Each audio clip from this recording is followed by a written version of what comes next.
सबको praise the Lord, जय मसीह की शालोम।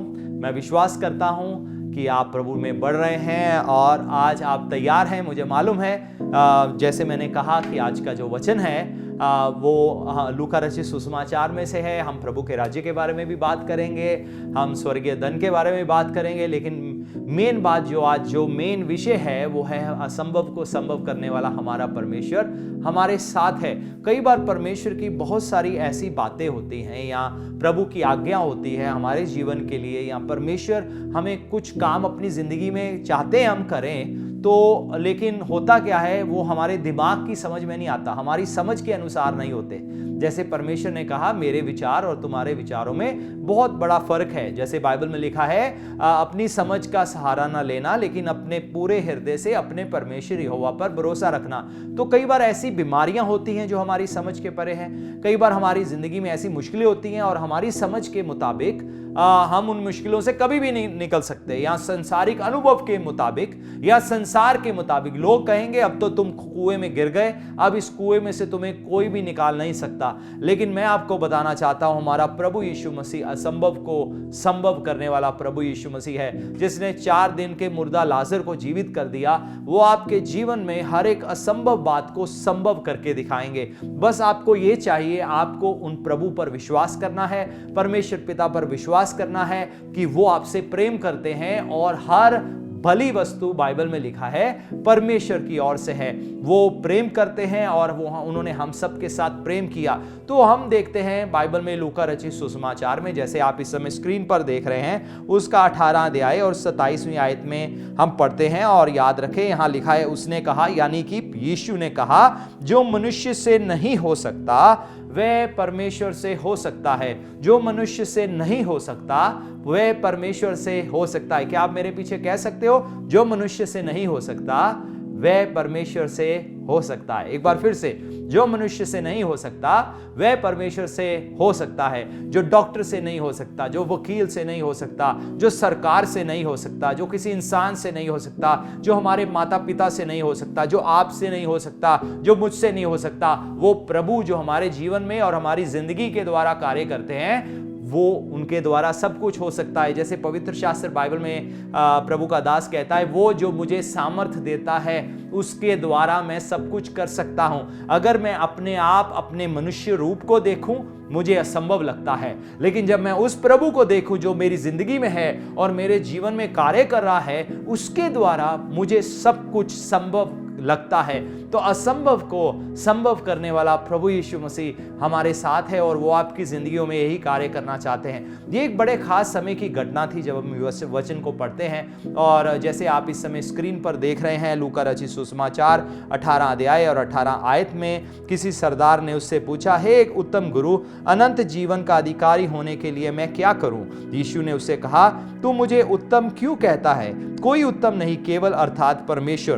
तू आज्ञा को तो जानता है, व्यभिचार न करना, हत्या न करना, चोरी न करना, झूठी गवाही न देना, अपने पिता और अपनी माता का आदर करना। उसने कहा, मैं तो इन सब को लड़कपन से ही, बचपने से ही या जवानी से ही मानता आया हूं। ये सुन यीशु ने उससे कहा, तुझ में अब भी एक बात की घटी है, अपना सब कुछ बेचकर कंगालों को बांट दे और तुझे स्वर्ग में धन मिलेगा, तुझे स्वर्ग में धन मिलेगा, तुझे स्वर्ग में धन मिलेगा और आकर मेरे पीछे हो ले। वह ये सुनकर बहुत उदास हुआ क्योंकि वह बहुत बड़ा धनी था। तो यहां पर हम देखते हैं एक व्यक्ति प्रभु यीशु मसीह के पास आता है जो अनंत जीवन का वारिस होना चाहता है। तो प्रभु ने कहा आज्ञा को मान। वो कहता है मैं सारी आज्ञा को मानता हूं। लेकिन जब प्रभु ने उसे अपना सारा धन गरीबों में बांटने को कहा तो बाइबल में लिखा है वो बड़ा उदास हो गया और प्रभु के पीछे चलना बंद कर दिया, क्योंकि वो बहुत धनी था, यानी कि उसमें परमेश्वर पर विश्वास की कमी थी। उसने सोचा कि अगर मैं सारा धन गरीबों को बांट दूंगा फिर मैं कहां से खाऊंगा, कहां से पीऊंगा, मेरी जरूरत कैसे पूरी होगी। तो धन होना बुरा नहीं है, अगर कोई धनवान है परमेश्वर को कोई समस्या नहीं है। लेकिन यहां पर एक खास व्यक्ति के साथ एक खास समय में प्रभु यीशु मसीह बात कर रहे हैं और उसको यह सिखाना चाहते हैं तुझ में विश्वास की कमी है। इस व्यक्ति में व्यभिचार नहीं था, माता पिता का आदर करता था, सब कुछ करता था, लेकिन जब कोई त्याग की बारी आई, पहली बात त्याग की चाहत नहीं थी, कुर्बानी की चाहत नहीं थी। दूसरा विश्वास की कमी थी, और विश्वास की कमी होने के कारण वो प्रभु की आज्ञा को नहीं मान पाया। तो कई बार एक मनुष्य को जब हम परमेश्वर हमें कई बार ऐसे कार्य करने को कहते हैं जो मनुष्य की नजरों में मूर्खता होते हैं। आपको याद है एक दिन प्रभु यीशु मसीह ने अपने चेलों से कहा, वो समय आता है मैं यरूशलेम में जाऊंगा, मैं मारा जाऊंगा, मैं तीसरे दिन जी उठूंगा। और जब प्रभु एक बार मरने की बात करते हैं, पतरस वहां था और पतरस उनको डांट रहा था ये काम करने से, यरूशलेम में जाने से, और प्रभु ने कहा शैतान पीछे हट जा। तो यहां पर हम देखते हैं यीशु मसीह का एक शुभ चिंतक जो उनकी बेहतरी चाहता है, उनसे प्रेम करता है, उनको बचाना चाहता है, वो उनको रोक रहा है क्रूस पर जाने से या अपनी जान देने से। लेकिन प्रभु यीशु मसीह जानते थे कि मैं इस दुनिया में क्यों आया हूं। वो अपना उद्देश्य जानते थे, वो पर्पस जानते थे, वो मकसद जानते थे। लेकिन पतरस अभी भी सांसारिक विचारधारा से प्रभु यीशु मसीह की सलीब के बारे में सोच रहा था, या सांसारिक तौर से वो सोच रहा था। मुझे याद है जब 2002 में प्रभु यीशु मसीह ने मुझे अपनी सेवकाई के लिए बुलाया, मुझे इंग्लैंड देश छोड़कर वापस आना पड़ा। मेरी बहुत अच्छी जॉब थी, सब कुछ बहुत बढ़िया था। तो जब मैं वापस आया, बहुत सारे लोगों ने सोचा मैं पागल हो गया हूँ। तो जब मैंने कहा कि मैं प्रभु की सेवकाई के लिए आया हूँ, तो उन्होंने कहा तू वहाँ भी तो सेवा कर सकता है, वहाँ भी तो लोग हैं जिनको अभी यीशु मसीह की ज़रूरत है, तो लेकिन तुझे यहाँ आने की क्या ज़रूरत पड़ी थी? कौन है जो विदेश को छोड़ के आता है, कौन जॉब छोड़ के आता है? तो बहुत सारे लोग इस बात को समझ नहीं पाए। बेशक मेरे शुभ चिंतक थे, बेशक वो मेरी बेहतरी चाहते थे, लेकिन संसारिक रीति से सोच रहे थे। यहां पर ये व्यक्ति संसारिक रीति से सोच रहा है, इसलिए प्रभु यीशु मसीह के पीछे नहीं जा पा रहा, क्योंकि ये सोच रहा है अगर मैंने अपना सारा धन बांट दिया, चलो मुझे स्वर्ग में तो धन मिलेगा। तो बेशक हम इस बात को याद रखें, हम जो प्रभु के लिए करते हैं एक दिन हमें स्वर्ग में प्रतिफल मिलेगा। लेकिन वो ये सोच रहा है तो मेरी जरूरत कैसे पूरी होगी? आपको याद है बाइबल में कैसे प्रभु यीशु मसीह ने कई बार चमत्कार किया। थोड़ी सी रोटी, थोड़ी सी मछली को कई गुना बढ़ा दिया, और बाइबल में लिखा है 12-12 टोकरियां भी फिर बच जाती थी। तो 2 बार ऐसे चमत्कार प्रभु यीशु मसीह के द्वारा किए गए, दर्ज किए गए हैं। और एक बार एक चमत्कार देखते हैं, जब टैक्स भरने की बारी आई और प्रभु ने चेले से कहा जा मछली पकड़ और उसके पेट में से सिक्का निकाल ले और चुंगी भर दे। तो हम देखते हैं कैसे प्रभु ने धन मुहैया कराया, प्रभु ने खाने की चीजें मुहैया करवाई। तो हम देखते हैं कैसे प्रभु ने चमत्कार किया। अगर ये व्यक्ति अपना सब कुछ बेच के प्रभु के पीछे चल पड़ता, आपको क्या लगता है वो भूखा मर जाता, उसकी जिंदगी खत्म हो जाती, या उसका परिवार खत्म हो जाता? बिल्कुल भी नहीं, बिल्कुल भी ऐसा ना होता। प्रभु उसको बहुतायत से आशीष देते, प्रभु उसकी हर जरूरत पूरी करते। लेकिन प्रभु यीशु मसीह उसकी कमजोरी उसको बता रहे हैं कि तूने काम तो सारे कर लिए, व्यभिचार नहीं किया, तूने चोरी नहीं किया, तूने झूठी गवाही नहीं दिया, तू सब कुछ ये बातें कर रहा है जो भी मैंने अभी आपको लिस्ट में बताई, लेकिन उसमें विश्वास की कमी थी। उसका भरोसा अपने धन के ऊपर था, ये उसकी कमजोरी थी। उसमें कमजोरी थी, वो प्रभु की बात जो उसे लगा आसान है वो मान लिया, जो समझ में नहीं आया उसको नहीं मान पा रहा। तो व्यभिचार नहीं करना चाहिए, समझ में आया, सबको समझ में आता है। जो प्रभु को नहीं मानते उनके भी समझ में आता है, वो बात अलग है। बहुत सारे लोग व्यभिचार में जिंदगी जीते हैं, लेकिन कोई अपना सारा धन गरीबों को बांट दे, ये बहुत सारे विश्वासियों को भी समझ में नहीं आएगा। क्योंकि बहुत सारे सोचेंगे हम तो प्रभु के पीछे इसलिए आए थे कि प्रभु हमें बहुत धन देंगे, और यहां पर प्रभु यीशु मसीह कह रहे हैं अपना सारा धन गरीबों में बांट दे। तो मैं नहीं कह रहा कि आज प्रभु आपसे ये बोल रहे हैं कि सारा धन गरीबों में बांट दो, लेकिन अगर प्रभु कहें तो वो आज्ञा मानने के लिए तैयार भी रहो और प्रभु पर भरोसा करो। वो प्रभु जिसकी आज्ञा मानकर आज आपने कोई कदम उठाया है, वो क्या आपको कल ऐसे ही भूखा रहने देगा? क्या वो भूल जाएंगे? अय्यूब की जिंदगी आपको याद है, जब सब कुछ चला गया प्रभु ने दुगना रेस्टोरेशन किया। तो जब मछली भी थोड़ी थी, रोटी भी थोड़ी थी, आपको याद है प्रभु यीशु मसीह ने कैसे उसे कई गुना बदल दिया। इतना ही नहीं, काना के गलील काना में जब हम देखते हैं प्रभु यीशु मसीह एक शादी में गए और कैसे दाखरस खत्म हो गया, और प्रभु ने कितना बेहतर दाखरस बनाया। क्या प्रभु ने उस जगह में कोई घटी आने दिया? तो हमें परमेश्वर पर विश्वास करना है। परमेश्वर आपकी जीवन में घटी आने नहीं देंगे, लेकिन हमारे लिए महत्वपूर्ण है हम परमेश्वर पर विश्वास करें और विश्वास करते हुए आज्ञा भी माने। बहुत बार परमेश्वर की कुछ आज्ञाएं हमारी समझ में आती है, कुछ नहीं भी समझ में आती। बहुत बार बाइबल में जब देखते हैं, जब भी कोई बड़े मिरेकल हुए, जब भी कोई बड़े चमत्कार हुए, उसके पीछे एक आज्ञाकारिता जुड़ी हुई थी, और ऐसी आज्ञाकारिता जो मनुष्य की समझ में नहीं आती। उदाहरण के तौर पर एक दिन प्रभु यीशु मसीह लाजर की कब्र पर गए, उसको मरे हुए 4 दिन हो गए थे, और जब प्रभु उसकी कब्र पर गए, प्रभु रोए, प्रभु को उसके मरने का दुख था, लेकिन बाइबल में लिखा है प्रभु यीशु मसीह ने लोगों से कहा पत्थर को हटाओ। अब प्रभु की आज्ञा मानकर वो लोग पत्थर को हटा रहे हैं, लेकिन मुझे मालूम नहीं उनके अंदर क्या बीत रहा होगा। हो सकता है वो अंदर सोच रहे हो, अरे ये क्या हो रहा है, अरे अंदर से बदबू आएगी, यीशु क्या करने जा रहे हैं, यीशु का ये कहने का मतलब क्या है। लेकिन सिंपली उन्होंने प्रभु की बात को माना और उस पत्थर को हटा दिया। यानी कि हो सकता है बहुत बार हमारी अंदर ये समझ ना आए कि प्रभु ने जो हमें करने को कहा, ये क्यों कहा है। कई बार हम बहुत ज्यादा सोच विचारधारा में पड़ जाते हैं, कई बार हम लोगों से सलाह लेना शुरू हो जाते हैं। ठीक है, सलाह लो, लेकिन याद रखो एंड ऑफ द डे आपको वो करना है जो परमेश्वर ने आपको करने के लिए बोला है। सो ये बहुत महत्वपूर्ण है। तो यहां पर देखते हैं, जब उन्होंने पत्थर को हटाया, बेशक उनकी समझ में नहीं आया, प्रभु यीशु मसीह ने वहां पर चमत्कार किया और लाजर मुर्दा लाजर जीवित होकर बाहर आ गया। इतना नहीं, बाइबल में हम नूह के समय के बारे में भी देखते हैं। एक बार परमेश्वर ने नूह से जहाज बनाने को कहा, पूरा उसका साइज बताया, ऐसे बनाना वैसे बनाना, और हम देखते हैं कैसे नूह परमेश्वर की आज्ञा मानकर जहाज बनाना शुरू हो गया। उस समय के लोगों को बाढ़ के बारे में कुछ मालूम ही नहीं था। तो 120 साल के बाद जल प्रलय हुआ। क्या आप सोच सकते हो वो 120 साल लोगों ने उसको क्या क्या बातें कही होगी। वो खिल्ली का कारण बना, वो हो सकता है मजाक का कारण बना हो, हमें ये डिटेल में मालूम नहीं। उसका परिवार उसके साथ कितना सहमत था या कितना नहीं था, हो सकता है बाद में सहमत हो गया हो, शुरू में सहमत ना हो, हमें मालूम नहीं। जब उसने पहली बार इस बात को अपने परिवार के सामने रखा होगा और उसने कहा होगा परमेश्वर ने मुझे कहा है कि एक जहाज बना, पृथ्वी पर जल प्रलय होने जा रहा है।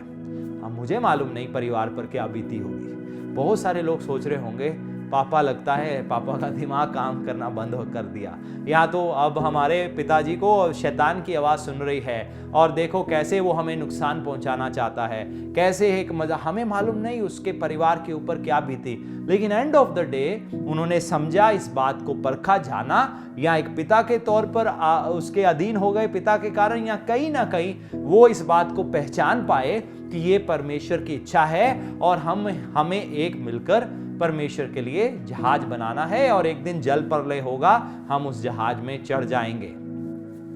मनुष्य रीति से सोचो, ये पागलपन लगता है। बहुत बार परमेश्वर की कुछ आज्ञाएं मानना और परमेश्वर की कुछ आज्ञाओं पर चलना पागलपन लगता है। कई बार हम सोचते हैं हम प्रभु की सेवा करेंगे, हमें क्या मिलेगा।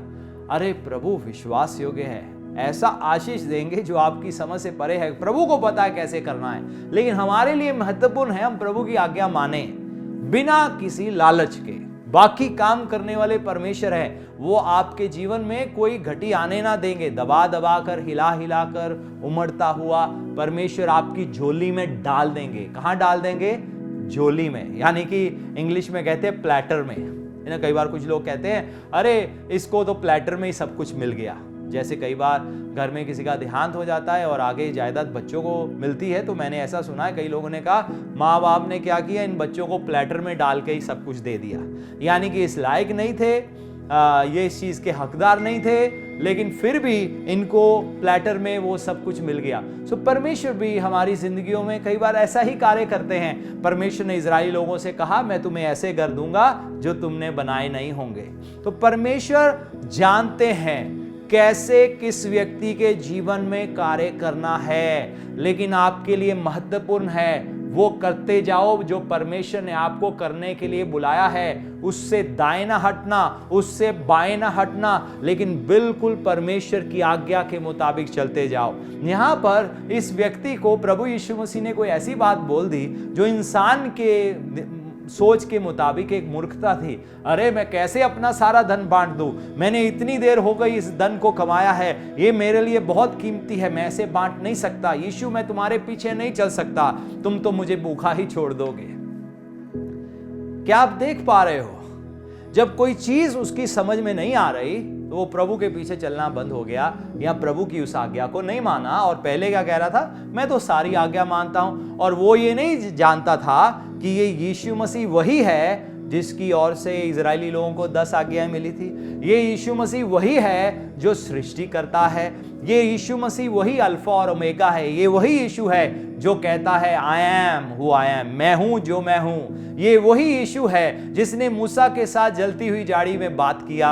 ये वही यीशु है जो शद्रक मेशक अबेदनगो के साथ उस आग के भट्ठे में था और वो आग के कारण उनको आंच भी ना आ पाई। वो उस यीशु मसीह को पहचान नहीं पाया, वो समझ नहीं पाया कि ये बात मुझे कोई मनुष्य नहीं बोल रहा, ये मुझे सर्वशक्तिमान परमेश्वर बोल रहा है।